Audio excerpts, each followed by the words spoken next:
नमस्कार, आप देख रहे हैं इंडिया वॉइस और मैं हूं आपके साथ श्रुति अंगद।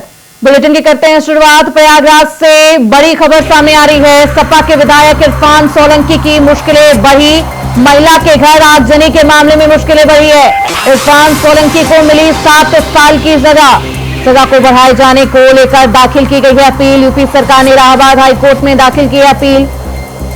सजा को लेकर 7 साल से बढ़ाकर उम्र कैद में तब्दील करने की अपील की गई है। यूपी सरकार की अपील की वजह से आज नहीं हो सकी है सुनवाई। इरफान सोलंकी की याचिका पर आज नहीं हो सकी है सुनवाई। सभी याचिकाओं पर 24 सितंबर को एक साथ सुनवाई की जाएगी। तो समाजवादी पार्टी के वरिष्ठ विधायक और नेता है इरफान सोलंकी।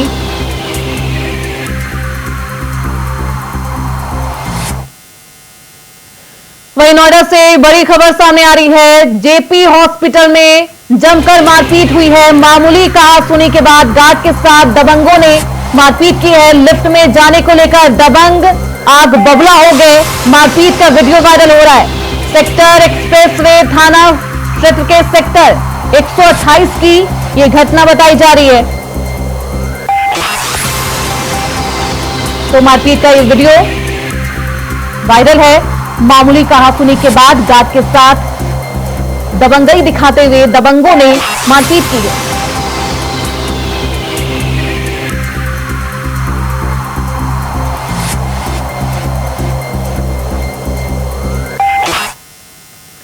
वहीं मैनपुरी में उत्तर प्रदेश सरकार के स्वतंत्र प्रभार मंत्री नरेंद्र कश्यप इंडिया वॉइस जिला संवाददाता मुकेश कुमार से खास बातचीत की है। उन्होंने क्या कुछ कहा, सुनिए। तो प्रभारी मंत्री बनाए गए हैं नरेंद्र सिंह कश्यप। लगातार 2 दिन से जहां अधिकारियों से समीक्षा कर रहे हैं, उनसे हम बात करने का प्रयास करें। मंत्री जी 1 मिनट। मंत्री जी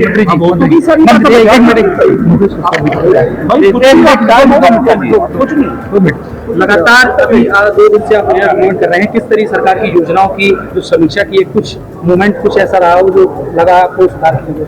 मैनपुरी जनपद की समीक्षा बैठक में ये देखने के लिए मिला कि हमारे जनपद के सभी अधिकारी अपने अपने विभागों में जिम्मेदारी के साथ काम कर रहे हैं।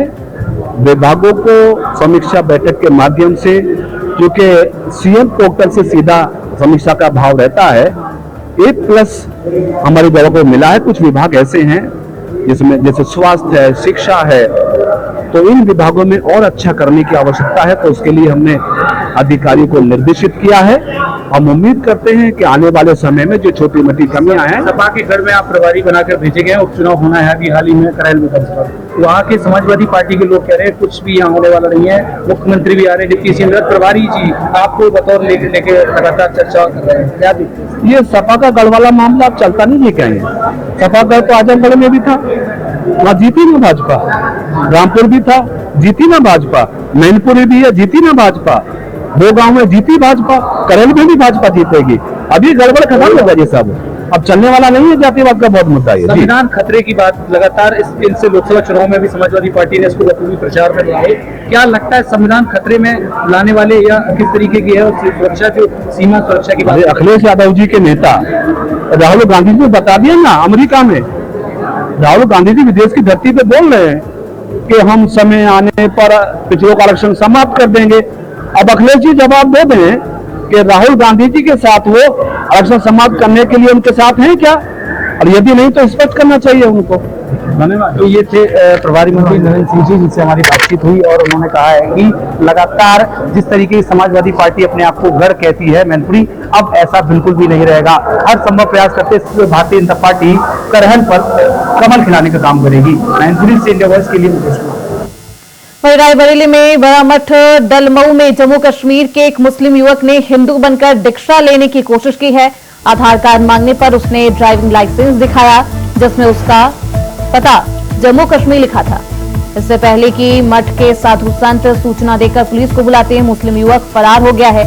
युवक आधा घंटे तक मठ में ही रुका था। पूछने पर युवक ने बताया कि महाराष्ट्र के साधु संतों ने उसे मठ दीक्षा लेने के लिए भेजा है। मुस्लिम युवक की इस साजिश के पीछे बड़ा मठ को नुकसान पहुंचाने के रूप में देखा जा रहा है। तारीख को रात को लगभग 8 बजे व्यक्ति आया और गेट पर आवाज़ दिया, जिसके कारण हम लोगों के विद्यार्थी को भेजा और गेट खोला गया। उसमें साहिल नाम का एक व्यक्ति अंदर प्रवेश किया और सर्द वेश होने के कारण हम लोगों ने उसको जलपान भोजनात की व्यवस्था किया। जब रहने के लिए पूछा गया कहाँ से आए, तब बताया कि महाराष्ट्र से हम आए हैं और यहाँ शिक्षा ग्रहण करना चाहते हैं। तब हम लोगों ने आधार कार्ड, अन्य ड्राइविंग लाइसेंस आज उससे मांग किया। जो आधार कार्ड उसके बाद मिला नहीं, परंतु ड्राइविंग लाइसेंस जब मिला उसमें प्रमाणित हस्ताक्षर नहीं थे, लेकिन नाम उसमें साहिल लिखा हुआ था। तो इस तरीके से हम लोगों को कुछ थोड़ा संदिग्ध मालूम पड़ा। उसके बाद हाव भाव से हम लोगों ने कोतवाली को सूचना दिए और तत्काल तो नहीं, लेकिन सूचना देते ही वो किसी प्रकार के हम बाहर से झोले से कुछ लेके आते हैं आपको दिखाने इत्यादि करके, और फिर वो चकमा दे के फरार हो गया। वहीं हरदोई के पिहानी थाना क्षेत्र में पुलिस ने कार्रवाई करते हुए 25,000 के इनामी और गैर जमानती वारंटी अभियुक्त को गिरफ्तार कर लिया है।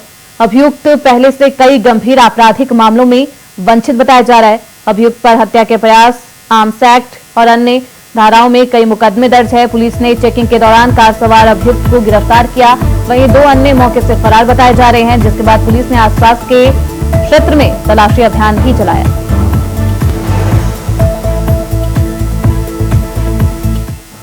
थाना पिहानी में 1 अगस्त को पुलिस द्वारा रात्रि में चेकिंग की जा रही थी। इस चेकिंग के दौरान 2 मोटरसाइकिल पर 5 व्यक्ति आते दिखे, जिनको पुलिस द्वारा रोका गया। इसमें उन्होंने पुलिस पार्टी पर फायर किया और भागने लगे।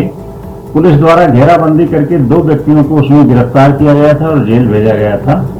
उसमें 3 व्यक्ति जो फरार थे, उनके लिए कई टीमें कई दिन से लगी हुई थी, तब से लगी हुई थी और लगातार इनका पीछा कर रही थी। आज मुखबिर की सूचना पर ये जानकारी प्राप्त हुई कि ये लोग निकलने वाले हैं। इस सूचना पर पुलिस द्वारा तत्काल चेकिंग की कार्रवाई प्रारंभ की गई। एक 4 व्हीलर के संबंध में जानकारी थी, जिसको जब रोका गया तो उससे 4 अभियुक्तों को पुलिस द्वारा गिरफ्तार किया गया। 2 लोग भागने लगे। पुलिस द्वारा उस भागने के क्रम में इफ्तिखार को गिरफ्तार किया गया, जिसको चोटें आई हैं। पुलिस सभी अभियुक्तों से पूछताछ कर वैधानिक कार्रवाई कर रही है। इफ्तिखार पर पूर्व से ही 25,000 रुपए का इनाम पुलिस अधीक्षक हरदोई महोदय द्वारा घोषित था। वहीं अमेठी के निहालगढ़ रेलवे स्टेशन का नाम बदलकर महाराज बिजली पासी किया गया है। स्टेशन पर लगे बोर्डों पर बिजली पासी लिखे नाम को पुतवा दिया गया है और ऑनलाइन स्टेटस और टिकट बुकिंग में भी नया नाम महाराज बिजली पासी रेलवे स्टेशन लिखे जाने को लेकर DRM को ज्ञापन सौंपकर मांग की गई है।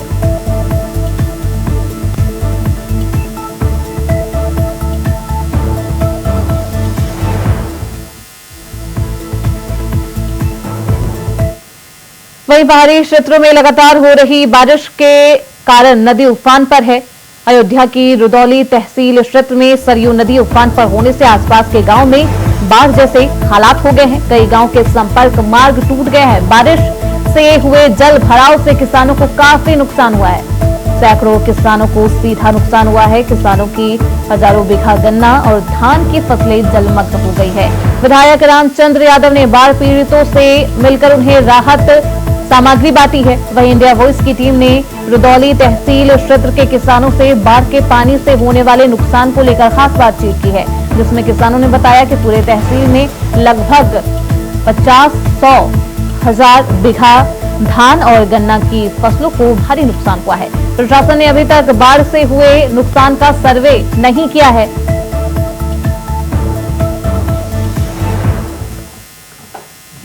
तो रुदौली तहसील में जो है सरयू नदी का जलस्तर अचानक बढ़ने से जो है यहाँ पे हजारों बीघे जो है फसलें पूरी तरीके से जलमग्न हो गई हैं और किसानों के सामने बड़ा भारी संकट इस समय गहरा गया है। और यहाँ कैमरा पर्सन से कहूंगा कि दिखाए कि आप देख सकते हैं कि साफ तौर पे जो है दूर दराज तक की जहां तक की निगाह जा रही है वहां तक की यहाँ फसलें पूरी तरीके से जलमग्न हो गई हैं। अब किसानों के सामने कितनी समस्याएं हैं, किसानों का जल स्तर पानी का बढ़ गया है, तो कितना नुकसान फसलों को। अरे साहब हमारे यहाँ पूरा देश बर्बाद हो गया, कुछ बचवा ही नहीं। बहुत साहब 4 बार बाढ़ आ चुका है और 4 बार में कुछ नहीं बचा। सब धान गन्ना सब गल गया भाई के। बीरर बीरर कौन था गन्ना बच्चे धान तो एकदम नाम निशान खत्म होगा साहब। 4 बार बाढ़ यहाँ आ चुकी है और न यहाँ कोनो सुनवाई भाई, न यहाँ क्यों लिया पाला हुआ, न कोनो जांच हुए, न कोनो पड़ताल हुए साहब, न हमें लोगों को कोनो सहायता मिल पावे। क्या बीघा नुकसान हुआ? 30 बीघा हमारे 3 भाई हैं, 30 बीघा हमारा नुकसान है। कौन सी फसलें हुई थी? गन्ना धान। अब क्या करेंगे जब फसलें पूरी तरह के बर्बाद हो जाए? तो साहब वो क्या करेंगे, अब जो हमारी को अब सरकार सहायता कर सके तो आप कह दीजिए साहब। पूरी तहसील की अगर बात किया तो कितने हजार बीघे फसलें जलमग्न? अरे पूरी तहसील में साहब बहुत बीघा फसल नाश हो गए। ये अब का सर्वे किया जाए तो पता लगेगा कि कितना फसल नाश हो गया। अरे लगभग 50,000 बीघा तो साहब हमारे नहीं मौजम क्षेत्र में जो उन्होंने, बाकी और तो पूरा इलाका का साहब हम न बताए पहले। मुआवजा मिलना चाहिए। हाँ साहब, अब हाथ जोड़ के निवेदन है कि आप कुछ सहायता करवा दीजिए साहब। क्या नाम है? हमारा चंदन नाम, जगप्रसाद बड़े भाई नाम, छोटे ननके नाम है।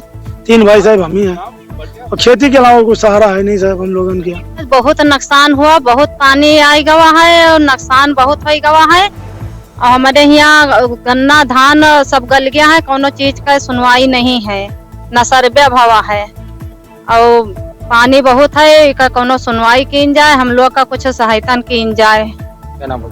कृष्णावती महंगोपुरवा। हमारे यहाँ पानी बहुत था, पानी दरवाजे पे था, पानी घर के अंदर भी था, कैथी नूरगंज। और उसमें लेखपाल को बार बार प्रधान को फोन किया गया लेकिन ना अभी तक नहीं लगी। यहाँ पे तो सर बहुत नुकसान हो चुका है, न कोई सुनवाई हो, न कुछ भी हो, न नाप हो। तीसरी चौथी बार बाढ़ है ना। हाँ, चौथी बार। कितना नुकसान हुआ? अरे नुकसान तो बहुत हुआ, अब कितना बता दे। बीघा करीब? अरे 10-20 बीघा तो जरूरी हुआ। पूरी तरीके से जलमग्न होकर बर्बाद हो गई है, लेकिन अभी सर्वे का काम यहाँ नहीं शुरू हुआ है। इससे साफ जाहिर है कहीं ना कहीं जो किसान जो है उनको यहाँ पे भारी नुकसान होता हुआ नजर आया। कुछ और भी महिलाएं, उनसे हम बात करते हैं। कितना नुकसान हुआ है आपको? नुकसान बहुत है सर, जौन अरे 10 बीघा तो होवे करे। 10 बीघा है, गन्ना धान मिलाए। हाँ तो कुछ नहीं है। तो यहाँ पे जो किसान है उनका साफ तौर पे कहना है कि यहाँ पे जो पानी का जलस्तर बढ़ने से जो है अचानक से हजारों बीघे फसलें जलमग्न हो गई हैं रुदौली तहसील में, लेकिन अभी सर्वे का काम नहीं शुरू हुआ है, जिससे जो है इन लोगों को जो है राहत का लाभ मिल सके। फिलहाल यहाँ पे सर्वे कब शुरू होता है ये आने वाला वक्त बताएगा। सहयोगी रमेश पांडे के साथ विनय मिश्रा, इंडिया वॉइस, अयोध्या। रुकेंगे छोटे से ब्रेक के लिए, फौरन लौटेंगे। ब्रेक के बाद एक बार फिर से आप सभी का स्वागत है। खबरों में बढ़ते आगे, खबर महोबा से है, जहां बीते दिन बीजेपी नेता की संदिग्ध परिस्थितियों में हुई मौत के मामले में पुलिस ने बड़ा खुलासा किया है। सड़क हादसे में घायल बीजेपी नेता को अस्पताल ले जाने के दौरान सिपाही ने अपने 2 साथियों के साथ लूट की वारदात को अंजाम दिया था और बीजेपी नेता की सोने की चेन, 4 अंगूठियां और 2 मोबाइल फोन लूट लिए थे। इस खुलासे के बाद से हर कोई दंग है। वहीं पुलिस अधीक्षक ने 24 घंटे के अंदर मामले का खुलासा कर पकड़े गए 3 आरोपियों के खिलाफ मुकदमा दर्ज कर लिया है और वैधानिक कार्रवाई शुरू कर दी है। महुआ के चरकारी थाना क्षेत्र में एक व्यक्ति का एक्सीडेंट से घायल होने की सूचना पीआरबी को प्राप्त हुई। सूचना मिलते ही पीआरबी द्वारा मौके पर जाकर घायल व्यक्ति को हॉस्पिटल ले जाया गया, जहां पे दौरान इलाज उसकी मृत्यु हो गई।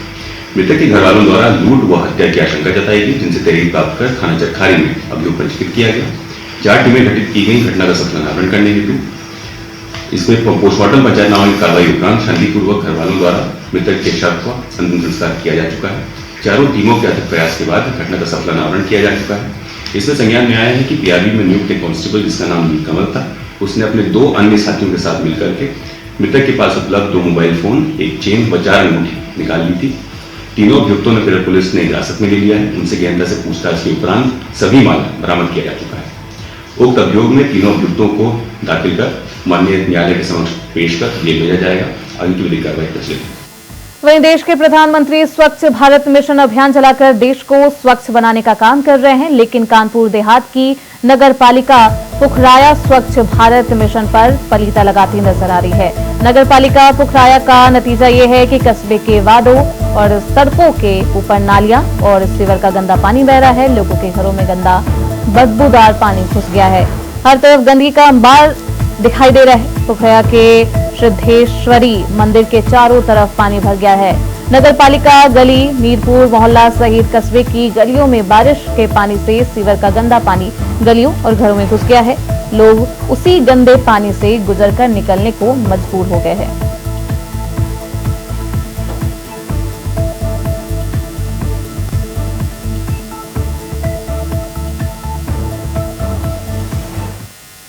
वही खबर मुरादाबाद से है, जहां रहस्यमयी हालत में पति पत्नी की मौत हो गई है। पति द्वारा पत्नी की हत्या के बाद खुद आत्महत्या की आशंका जताई जा रही है। घटना अवैध संबंधों को लेकर बताई जा रही है। मृतक युवती कविता के प्रेम संबंध सुमित नाम के युवक से थे। देर रात इस बात को लेकर घर में मृतक मुकेश और मृतका कविता के बीच झगड़ा भी हुआ था। पत्नी और प्रेमी दोनों को मुकेश ने रंगे हाथ पकड़ा था। पुलिस ने दोनों की लाश को पोस्टमार्टम के लिए भेज दिया है। एसएचओ मझोला को सूचना मिली कि गोपालपुर फेज 2 जो बुद्धि विहार का पार्ट है, वहां पे एक आवास में पति और पत्नी की डेथ हुई है। इस सूचना पर तत्काल एसएचओ मौके पर अपनी टीम के साथ गए और वहां जाने पर पता चला कि एक मुकेश नामक व्यक्ति वहां अपनी पत्नी के साथ रहते थे और एक पति और पत्नी के बीच में कुछ विवाद चल रहा था, पारिवारिक विवाद था अपना। और उसके बाद संभवतः कल रात में इनकी पत्नी अपनी 2 बच्चों को अपने मायके छोड़कर जब वापस घर पे आई है, उसके बाद इन दोनों के बीच में कुछ तकरार हुई है। और उसके बाद जो मुकेश थे, इन्होंने पहले अपनी पत्नी का प्रथम दृष्टया जो अभी प्रतीत हुआ है उसमें गला घोट करके उनकी हत्या कर दी, उसके बाद आत्महत्या कर लिया।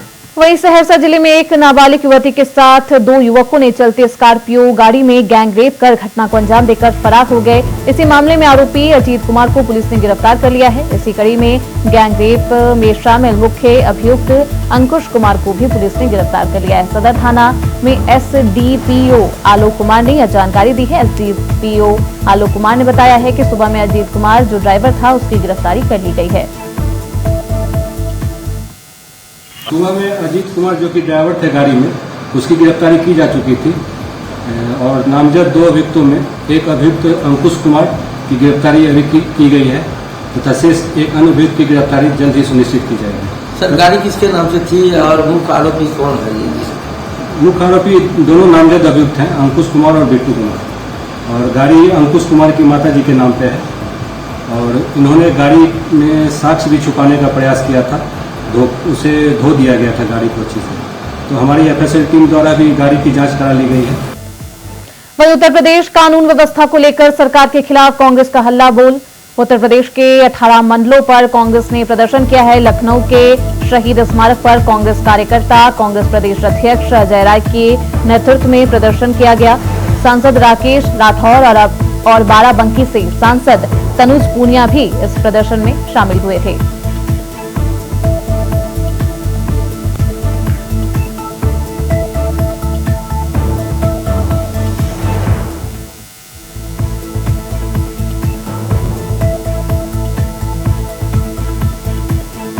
कानून व्यवस्था को लेकर कांग्रेस का ये प्रदर्शन राज्य सरकार को घेरते हुए नजर आए हैं कांग्रेस के कार्यकर्ता।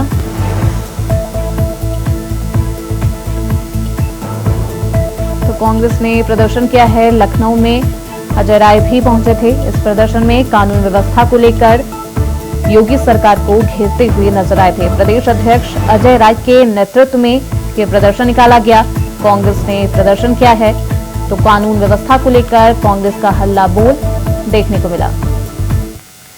वहीं एनडीआरएफ की टीम ने औरंगाबाद के अंबा स्थित बटाने नदी के पुल पार करने के दौरान 5 लोग पानी की तेज धार में बह गए हैं, जिसमें 3 को सुरक्षित बाहर निकाल लिया गया है, जबकि 2 अन्य की तलाश एनडीआरएफ की टीम कर रही है। आपको बता दें कि देर से अंबा जाने के लिए बटाने नदी को पार करने के लिए वैकल्पिक पुल की व्यवस्था की गई थी, जिस पुल के ऊपर से पानी की काफी तेज बहाव थी और ये सभी लोग एक ही बाइक पर सवार होकर पुल पार कर रहे थे, जिस दौरान ये घटना घटित हुई।